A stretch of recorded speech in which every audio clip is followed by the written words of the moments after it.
ओम ब्रह्म सत्यम सर्वधार। गुरु की कृपा की महिमा अपरंपार है। भले ही आपके भाग में कुछ नहीं लिखा हो, पर अगर गुरु की कृपा आप पर हो जाए तो आप वो भी पा सकते हैं जो आपके भाग में नहीं है।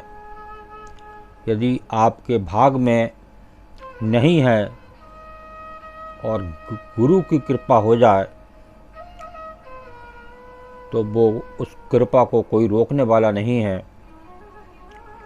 यहाँ तक कि गुरु की कृपा के आगे प्रभु भी आड़े नहीं आते। इसलिए गुरु की उपाधि प्रभु से ऊपर दी गई है। तो आइए एक प्रसंग के माध्यम से, एक कहानी के माध्यम से जाने कि गुरु की कृपा किस प्रकार मिली, कैसे मिली, जबकि विधाता को मंजूरी नहीं थी। काशी नगर के एक धनी सेठ थे जिनके कोई संतान नहीं थी। बड़े बड़े विद्वान ज्योतिषों ने से सलाह मशवरा करने के बाद भी उन्हें कोई लाभ नहीं मिला। सभी उपायों से निराश होने के बाद सेठ जी को किसी ने सलाह दी कि आप गोस्वामी जी के पास जाइए। वे रोज़ रामायण पढ़ते हैं, तब भगवान राम स्वयं कथा सुनने आते हैं। इसलिए उनसे कहना कि भगवान से पूछें कि आपके संतान कब होगी। तो सेठ जी गोस्वामी जी के पास जाते हैं और अपनी समस्या के बारे में भगवान से बात करने को कहते हैं। कथा समाप्त होने के बाद गोस्वामी जी भगवान से पूछते हैं कि प्रभु, वो सेठ जी आए थे जो अपनी संतान के बारे में पूछ रहे थे। तब भगवान ने कहा कि गोस्वामी जी, उन्होंने पिछले जन्मों में अपनी संतान को बहुत दुख दिए हैं।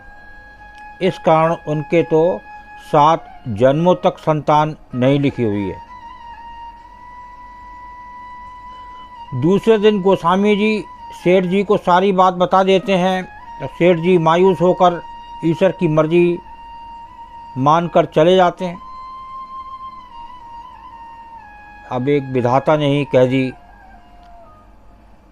कि 7 जन्मों तक भाग में संतान नहीं है।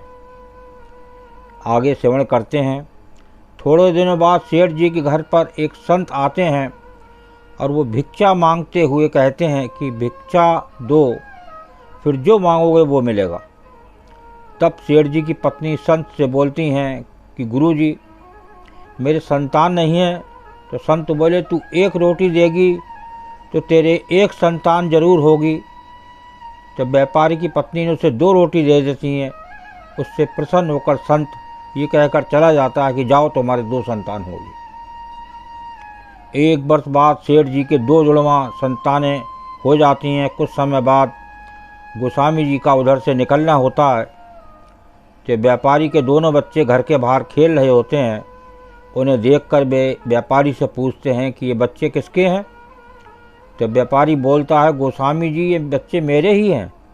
आपने तो झूठ बोल दिया कि भगवान ने कहा कि मेरे संतान नहीं होगी, पर ये देखो गोस्वामी जी, मेरे 2 जुड़वां संतानें हुई हैं। गोस्वामी जी ने ये सुनकर आश्चर्यचकित हो जाते हैं। फिर व्यापारी उन्हें उस संत के वचन के बारे में बताता है। उसकी बात सुनकर गोस्वामी जी चले जाते हैं। शाम को गोस्वामी जी कुछ चिंतित मुद्रा में रामायण पढ़ते हैं। भगवान उनसे पूछते हैं कि गोस्वामी जी, आज क्या बात है, आज आप बहुत चिंतित हैं। तो चिंतित मुद्रा में क्यों हैं? तो गोस्वामी जी कहते हैं कि प्रभु, आपने मुझे उस व्यापारी के सामने झूठा पटक दिया। आप तो कहा ना कि व्यापारी के 7 जन्मों तक कोई संतान नहीं लिखी, फिर उसकी 2 संतानें कैसे हो गई? तब भगवान बोले, उसके पूर्व जन्म के बुरे कर्मों के कारण मैं उसे 7 जन्म तक संतान नहीं दे सकता, क्योंकि मैं नियमों की मर्यादा में बंधा हुआ हूँ। पर अगर मेरे किसी भक्त ने उन्हें कह दिया कि तुम्हारे संतान होगी, तो उस समय मैं भी कुछ नहीं कर सकता।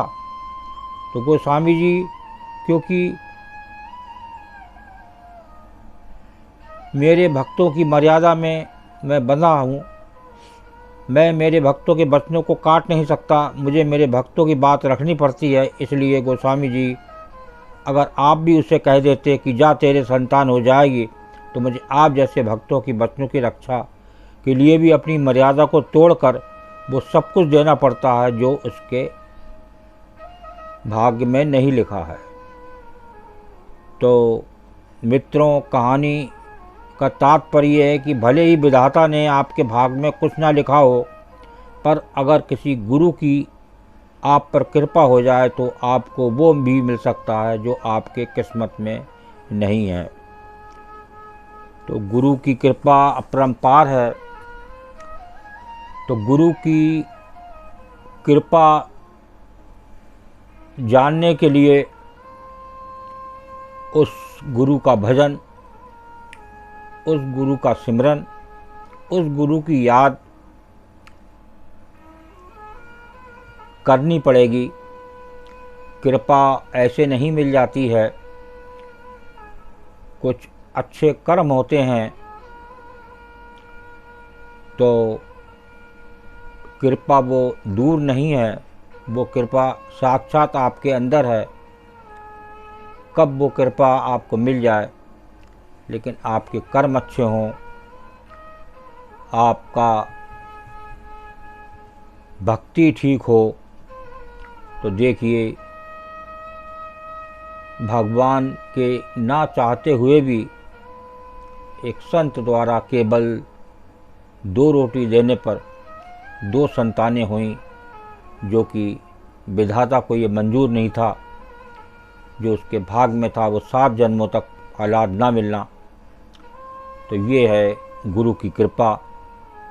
कितनी बड़ी कृपा है, उस विधाता की बात भी को भी टल गई और वो उसका भाग्य ना होते हुए भी एक उसको दोबारा ये जो बच्चे थे वो मिले और उसकी मनोकामना पूरी हुई। ओम ब्रह्म सत्यम सर्वधा।